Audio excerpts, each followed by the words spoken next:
Hello friends, मैं doctor Diwakar Sharma दरवा care से आप सबका इस ब्लॉग में स्वागत करता हूँ।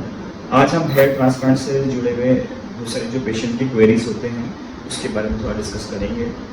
तो हम वन बाय वन में आपको कुछ क्वेश्चंस लेता हूँ और उसका आंसर देने की कोशिश करता हूँ और सरल भाषा में उसको आपको समझाने की कोशिश करता हूँ। सबसे पहला बात आती है कि सब हेयर ट्रांसप्लांट क्या होता है। तो सब हेयर ट्रांसप्लांट में जो है हम बॉडी के किसी और भाग से बाल लेके जहाँ आपके बाल चले गए हैं वहाँ पे लगाना, दैट इज हेयर ट्रांसप्लांट है।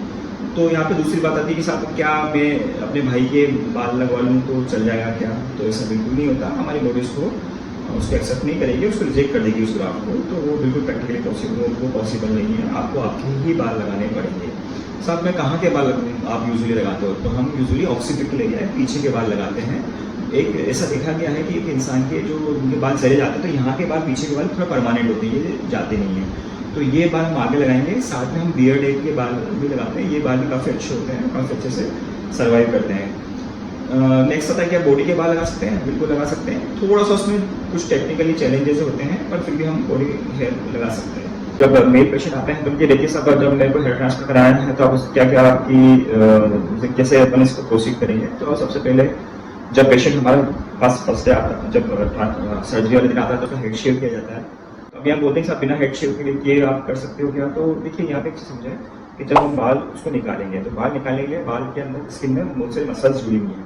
मसल्स को कट करना है। कट करने के लिए एक पंच होता है, वो कट करता है उसको।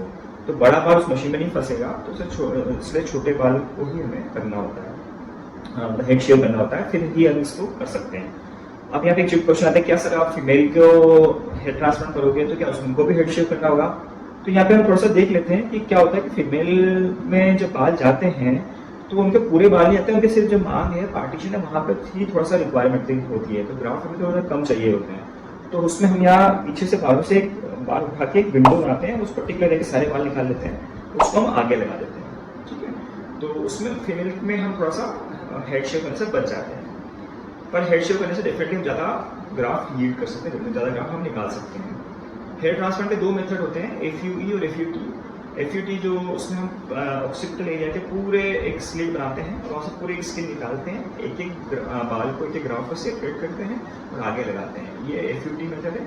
इसमें ब्लीडिंग थोड़ी ज़्यादा होती है, एक बड़ा सा एरिया कट होता है, उसमें सूचर होता है, बाद में थोड़ा स्कार रहता है। एफयूई मेथड में हम एक एक बाल को निकालेंगे, पंच की सहायता से उसको निकालेंगे और आगे एक स्लिट बना के उसको इम्प्लांट करते हैं।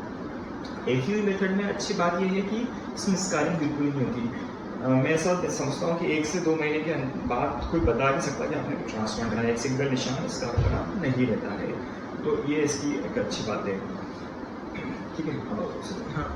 हेलो फ्रेंड्स, अब आज हमारे सामने प्रीत जी आए हैं। अभी ये आज इनको हम सर्जरी के लिए करेंगे कि एफयूई के लिए हमें इनको करना है। अब हम इनको देख सकते हैं कि ये बिल्कुल सही टाइम पे हमारे पास आए हैं। इनका ग्रेड 3 एलोपेशिया है और इनके फ्रंटल पे ही थोड़ा सा फ्रंटल एरिया में ही बाल कम है, बाकी इनका डोनर एरिया हम पीछे देखें तो काफ़ी अच्छा है। और अब ये इनको रिजल्ट बहुत हम अच्छे से अच्छा डिलीवर कर पाएंगे। कई बार कुछ पेशेंट्स आते हैं जिनको पूरे बाल चल जाते हैं, पीछे के बाल लेते हैं, उस केस में हम थोड़ा सा रिजल्ट उनको ठीक ठाक से दे पाते हैं। लेकिन ये हमारे लिए बहुत आइडियल कैंडिडेट है। और जब पेशेंट हमारा इस स्टेज में हमारे पास आता है तो हम उनको बिल्कुल नियर नॉर्मल उनके बाल हो जाएंगे। और इनको हमने कुछ इन्वेस्टिगेशन कराई थी, इसके पहले वो सब ठीक नॉर्मल है। और अब बस अभी सर्जरी को लेकर शुरू करते हैं।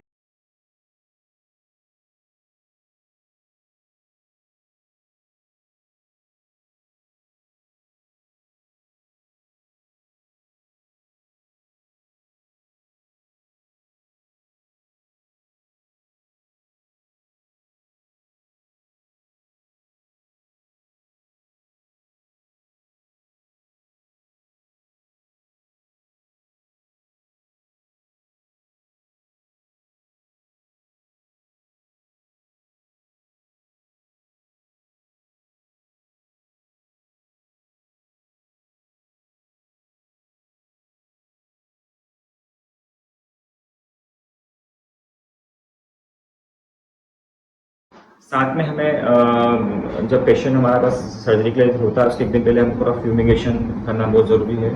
ओटी का स्टरलाइजेशन होना चाहिए, क्योंकि नहीं तो बहुत सारे इन्फेक्शन होने के चांस होते हैं। और अगर हम प्रॉपर इसमें पेशेंट को प्रॉपर स्टरलाइजेशन हो, फ्यूमिगेशन हो, पेशेंट अगर हमारे पूरा इंस्ट्रक्शन को ढंग से फॉलो करे और प्रॉपर मेडिसिन लें तो रिजल्ट बहुत अच्छे आते हैं, इट्स वेरी गुड। और पेशेंट 10-15 साल 20 साल तक उन बालों को मेंटेन करके रख सकता है। एक बात और यहाँ मैं थोड़ा समझाना चाहूँगा कि क्या ऐसा होता है कि जो हेयर ट्रांसप्लांट का बाल है वो ज़िंदगी भर रहता है? तो यहाँ पे थोड़ा-सा मैं पेशेंट्स को समझाना चाहूँगा। देखिए प्रॉब्लम ये है कि आपकी स्किन में प्रॉब्लम है, वहाँ पे बाल उग गए हैं, आपकी ज़मीन बंजर है, तो वहाँ आपकी जड़ें समाप्त हो चुकी है। हम नए नए बाल लगाएँगे, नई जड़ें लगाएँगे, उसको वो उगेंगी भी सही। उसमें हम कुछ ट्रीटमेंट के साथ, पीआर के साथ उसको अच्छे से उसको उग जाएगा।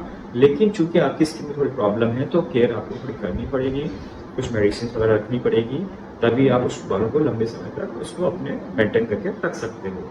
दवाई ऐसा नहीं है कि हमने ट्रांसप्लांट कराया और फिर हम सब गोली दवा लेना बंद कर दें, हम निश्चिंत हो जाएं, नहीं, हमें केयर तो करनी ही होगी। और इन सब के साथ आप अपने बालों को काफ़ी लंबे समय तक मेंटेन कर सकते हैं। नेक्स्ट क्वेश्चन आता है कि साहब हेयर ट्रांसप्लांट करने के बाद कई बार कुछ पेशेंट होते हैं, समय काम पे कितने दिन बाद जा सकता हूँ? तो हमारा आंसर सिंपल होता है, आप सेम डे नेक्स्ट डे भी काम पे जा सकते हैं, कुछ प्रॉब्लम नहीं है, एक कैप लगा के जा सकते हैं। हेड वॉश आपको नहीं करना है, मतलब आपको उन बालों को टच नहीं करना है, वो काम हम लोग करते हैं। शुरू के 10-15 दिन बाद अपने आप नॉर्मल लाइफ कर सकते हो, 15 दिन बाद आप हेड वॉश वगैरह सब कुछ कर सकते हो खुद से, उसके पहले हम करेंगे। बाकी आप एक यूज सर्जिकल कैप होती है वो लगा के अपने काम पे बिल्कुल नेक्स्ट डे से जा सकते हैं। कुछ पेशेंट होते हैं आप सूजन आ जाती है, थोड़ी बहुत तो हल्की फुल्की सूजन आती है, बाकी ऐसे कोई विशेष सूजन नहीं आती, और जो भी सूजन आपको अंडर आई आती है वो एक आध दिन में सब सही हो जाती है। इसके बाद कुछ पेशेंट्स की कंप्लेन होती है कि साहब हाँ कि सब खुजली बहुत होती है ट्रांसप्लांट करने के बाद, तो हाँ बिल्कुल ऐसा होता है, क्योंकि हम बहुत माइन्यूट से होल बनाते हैं पूरे स्किन में, स्कैल्प में, और जब वो हील करते हैं तो थोड़ा बहुत इचिंग इरिटेशन 10-15 डेज रहता है, बाकी अदरवाइज नहीं रहता। और इट्स वेरी गुड मेथड, बहुत अच्छे रिजल्ट हैं। अगर जिसको भी इस तरह की प्रॉब्लम है, मैं चाहूँगा कि वो आके जरूर अपने डर्मेटोलॉजिस्ट से कंसल्ट करें, एक प्रॉपर जगह प्रॉपर सेंटर पे कराएं, एक एक्सपीरियंस डॉक्टर के साथ ही कराएं, या तो कोई डर्मेटोलॉजिस्ट या कोई प्लास्टिक सर्जन से ही करवाएं तो कराना चाहिए। और बाकी आजकल बहुत सारे सेंटर हैं, उनसे तो बचे हैं, बाकी एक प्रॉपर क्वालिफाइड डॉक्टर से कराएंगे तो काफ़ी आप अच्छे इसके रिजल्ट आ सकते हैं।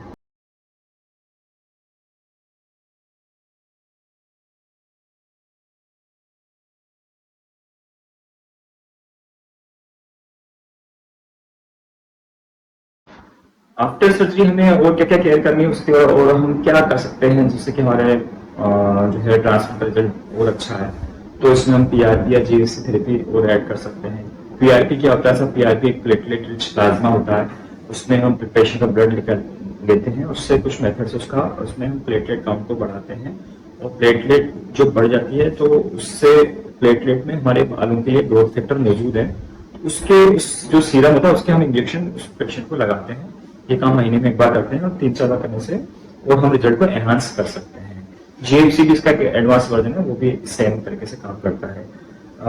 हेयर ट्रांसप्लांट करने से पहले क्या कुछ हमें कुछ एलर्जी हो जाए तो हाँ बिल्कुल हो सकती है, तो क्योंकि जब हम पेशेंट को एनेस्थीसिया देते हैं तो उसमें ज़ाइलोकेन देते हैं, तो उससे कई बार पेशेंट को एलर्जी हो सकती है, तो उसके पहले हम लोग उसका एलर्जी टेस्ट करते हैं, वेट करते हैं, अगर उसको ठीक है तभी हम आगे बढ़ते हैं।